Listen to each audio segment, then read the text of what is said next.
रूपा और शेखर सरिता विहार में रहते हैं। वह अपनी ज़िंदगी में बेहद खुश होते हैं। दोनों का शौर्य नाम का एक बेटा है, जिस पर दोनों ही अपनी जान छिड़कते हैं। शेखर, अब तो आप शौर्य को गोद से उतार दीजिए, इसके सोने का टाइम हो गया है। नहीं रूपा, इसे मेरे पास ही रहने दो प्लीज़, मैं थोड़ी देर में इसे बिस्तर पे सुला दूंगा। अरे लेकिन कल सुबह आपकी ऑफिस में मीटिंग भी तो है, और इसके लिए आपको कल जल्दी उठना पड़ेगा। जाइए, आप जाकर सो जाइए।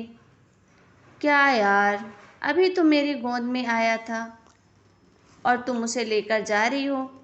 बाद में कर लेना अपने बेटे से प्यार, अभी जाकर सो जाइए ना। रूपा शेखर से शौर्य को ले रही होती है कि तभी शौर्य रोने लगता है। शौर्य को रोता देखकर रूपा उसे फिर से शेखर को थमा देती है। आपका बेटा ना एक नंबर का नौटंकी है, बिल्कुल आप पर गया है। अरे साफ साफ बोलो ना, तुम्हें जलन होती है हम दोनों बाप बेटे के प्यार से। देखते हैं, पहले बड़ा तो होने दो तुम शौर्य को, फिर देखना वो सबसे ज़्यादा मुझे ही प्यार करेगा। हाँ हाँ, देखते हैं। ऐसे ही दिन बीतते चले जाते हैं और एक दिन कैंसर की बीमारी के चलते रूपा की मौत हो जाती है। अब शौर्य 3 साल का हो चुका होता है, जिसके कारण उसकी दादी शेखर पर दूसरी शादी का दबाव बनाने लगती है। शेखर, शौर्य अभी बहुत छोटा है और उसे इस समय एक माँ के प्यार की बहुत ज़रूरत है। माँ, मुझे दूसरी शादी नहीं करनी। क्या पता जो दूसरी औरत आएगी वह मेरे बेटे को एक माँ का प्यार देगी भी या नहीं। तो बेटा तू रूपा की छोटी बहन वैशाली से ही शादी क्यों नहीं कर लेता? वह तो शौर्य को एक माँ का प्यार पूरा दे सकती है ना।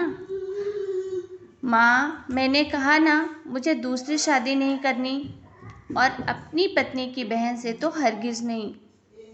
और ऊपर से अगर रूपा देख रही होगी तो वो क्या सोचेगी? अरे बेटा, अपने लिए ना सही, लेकिन तुझे शौर्य के लिए तो शादी करनी ही पड़ेगी ना। शेखर कुछ कहता कि उससे पहले ही अंजुमन उसे रूपा की कसम दे देती है, जिसके आगे मजबूर होकर शेखर शादी के लिए हामी भर देता है। देखो वैशाली, मैंने तुमसे शादी सिर्फ अपने बच्चे के लिए की है। मैं चाहता हूँ कि तुम उसे एक माँ का भरपूर प्यार दो। शौर्य, आपके साथ साथ मेरा भी कुछ लगता है। अगर आप मुझसे शादी नहीं भी करते तब भी मेरा प्यार शौर्य के लिए कभी कम या ज़्यादा नहीं होता।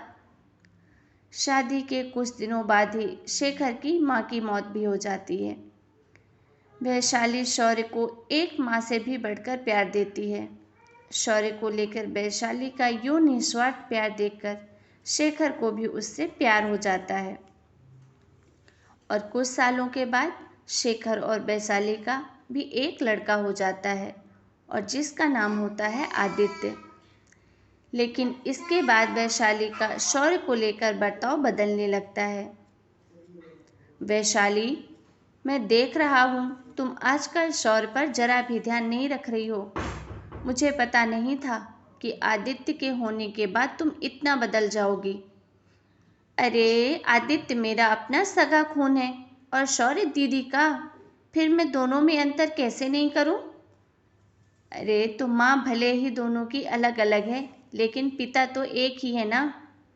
अगर मुझे पहले पता होता कि तुम इतनी जल्दी बदल जाओगी तो मैं कभी तुमसे शादी ही नहीं करता।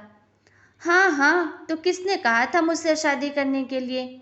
मैं थोड़ी ना आई थी आपके पास, आपकी माँ ही आई थी मेरे घर आपका रिश्ता लेकर। वैशाली, मुझे तुमसे ऐसी उम्मीद नहीं थी। गुस्से में शेखर अपना पैर पटकता हुआ शौर्य को वहां से लेकर चला जाता है।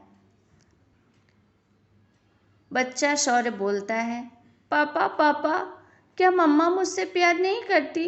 वो मुझसे प्यार क्यों नहीं करती? क्या मैं उनका सगा बेटा नहीं हूँ, इसीलिए मुझसे प्यार नहीं करती मम्मा? अरे नहीं करती बेटा तो क्या हुआ, पापा तो करते हैं ना आपसे प्यार। कुछ दिनों के बाद आज तुझे खाना पीना नहीं मिलेगा। चल चुपचाप से अपने रूम में जाकर सो जा। माँ, आप भाई को खाना क्यों नहीं दे रही हो? बेटा, तू आराम से खाना खा। इस नालायक की चिंता मत कर। एक दिन खाना नहीं खाएगा तो मर नहीं जाएगा। माँ, अगर भैया नहीं खाना खाएंगे तो मैं भी नहीं खाऊंगा। अरे, अब तू अपने भाई का भक्त क्यों बन रहा है? ये तेरा सौतेला भाई है, सगा नहीं, जो तू लक्ष्मण बन रहा है। माँ, आपको इतना भी नहीं मालूम कि श्री राम और लक्ष्मण सगे भाई नहीं थे। श्री राम माता कौशल्या और लक्ष्मण माता सुमित्रा की कोख से जन्मे थे। दोनों के सिर्फ पिता ही एक थे, लेकिन माता नहीं। अब मुझे ज़्यादा ज्ञान देने की ज़रूरत नहीं है। ये सतयुग और त्रेता युग नहीं है, समझे? आया बड़ा भाई का चमचा। इतना कहकर वैशाली वहाँ से चली जाती है। जिसके कुछ टाइम बाद शेखर वहाँ आता है और आदित्य उसे सारी बात बताता है। मुझे माफ़ कर दो शौर्य, तुम्हारी माँ के जाने के बाद मुझे दूसरी शादी का फैसला करना ही नहीं चाहिए था। अगर मैं दूसरी शादी नहीं करता तो शायद आज तुम्हारी ये हालत नहीं होती। नहीं नहीं पापा, आप शादी अगर नहीं करते तो मुझे आदित्य जैसा इतना प्यारा छोटा भाई कैसे मिलता। थैंक यू पापा, मुझे इतना अच्छा भाई देने के लिए। तुम दोनों हमेशा ऐसे ही साथ रहना, फिर कोई भी तुम दोनों का कुछ नहीं बिगाड़ पाएगा। चलो मैं तुम दोनों को आइसक्रीम खिलाकर लाता हूँ, बहुत भूख लग रही है ना। शेखर शौर्य और आदित्य को आइसक्रीम दिलाने लेकर जाता है। वह दोनों को पार्क में खड़ा करके आइसक्रीम लेने जा ही रहा होता है कि तभी तेज रफ्तार से आती हुई एक गाड़ी उसे कुचल देती है और उसी पल शेखर की मौत हो जाती है, जिसके बाद शौर्य की जिंदगी नर्क से भी बदतर हो जाती है। सुन रे चिरकुट, इस घर के किसी भी सामान को मेरी मर्जी के बगैर हाथ मत लगाना। इन सब पर अब तेरा कोई हक नहीं है, समझा? ठीक है माँ, मैं आपकी इजाज़त के बगैर किसी चीज़ को हाथ नहीं लगाऊंगा। चल अब जाकर पूरे घर की सफाई कर।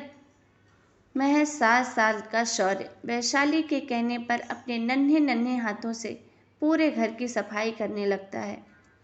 ऐसे ही दिन बीतने लगते हैं, लेकिन मासी से माँ बनी वैशाली को उस मासूम से बच्चे पर जरा भी तरस नहीं आता।